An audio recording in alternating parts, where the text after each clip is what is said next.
Ishwardi press ক্লাবের উদ্যোগে শীতার্ত মানুষদের মাঝে কম্বল বিতরণ করা হয়েছে। শীতের তীব্রতায় বিপর্যস্ত দরিদ্র ও অসহায় মানুষের মাঝে এই শীতবস্ত্র দিয়ে সহায়তা করেছে বিশিষ্ট শিল্পপতি আশরাফ আলী খান মঞ্জু। মানুষের মাঝে শীতবস্ত্র বিতরণ করে।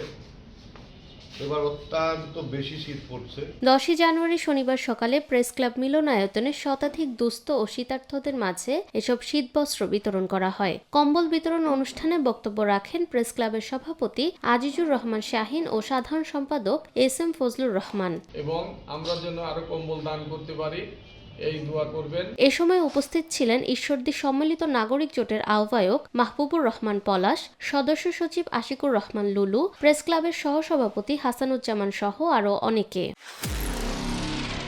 নিরপেক্ষ, সত্য প্রকাশে আপোষহীন।